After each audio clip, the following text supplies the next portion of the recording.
No niin, hellureja ja hellet tunteet. Täällä on taas Spyromies 12. Ja tällä kertaa tehdään tällaista pikku testikuvausta. Jos te haluatte tällaista tuplakommentoida minun yhden kaverin kanssa, joka on tietenkin tuttu näistä hardcore-renttistä ja... No, tietenkin hardcore-renttistä.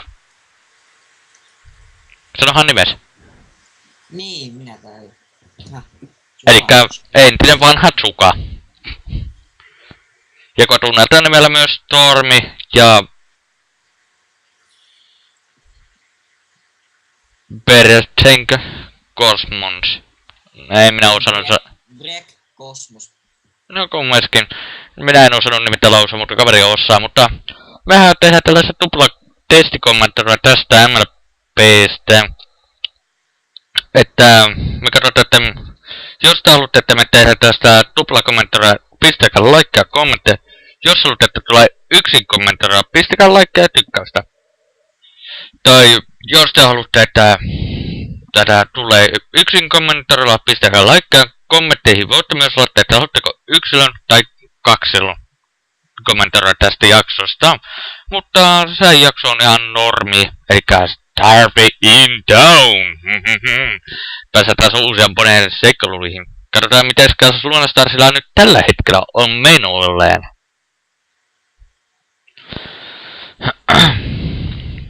Pahoittelen vähän yskä. Yllättäen Lunastarsil lähti kotoa liikkeelle. Sehän lähti suoraan koulua kohti. Hän läkähtyi justiin puiston kohdalla. Taisi olla hirveä kuuma juosta. Mutta yhtäkkiä sattumalta kaksi mysteeristä sinistä ponia sattumalta yllättyi samalla aikaa kun Lunastars kattoo muualle.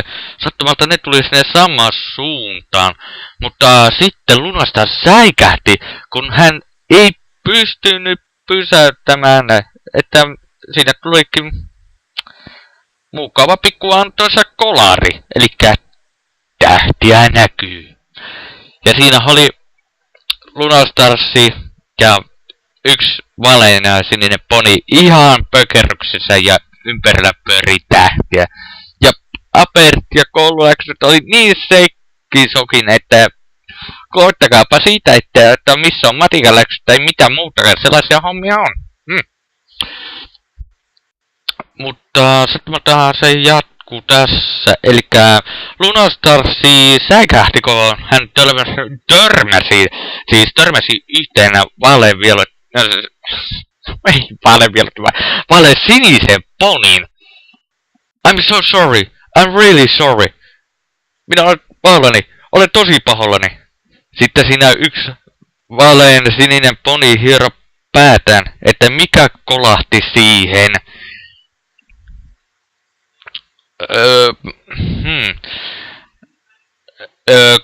Gosmond, sinun vuoro.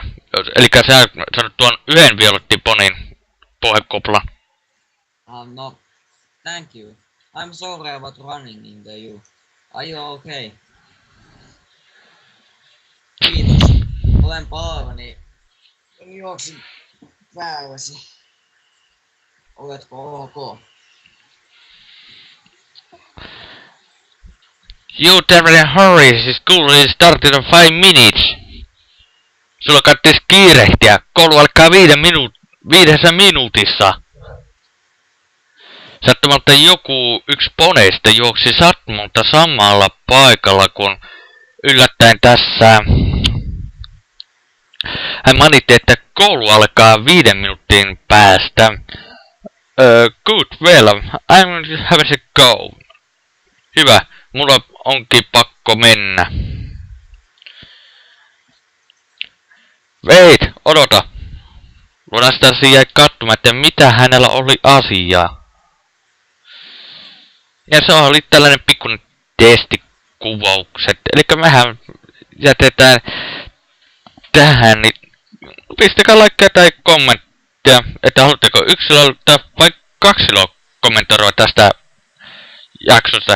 Ja voisin mainita sitä, että nyt teillä on oikeus valita, että mikä on näiden minun Lunastarsin tarinoiden jaksojen nimi. Nyt te saatte siinä päättää, eli kannattaa kommentoida. Minä olen hyvin kiitollinen ja MLP-kiitokset kaikille, jotka ehdottaa nimiä. Eniten laikkeja saanut nimi se on. Tämä näiden jaksojen minä en nimittäin osaa päättää. Elikkä pistäkää, että mitkä te haluatte tämän jaksojen tulevan.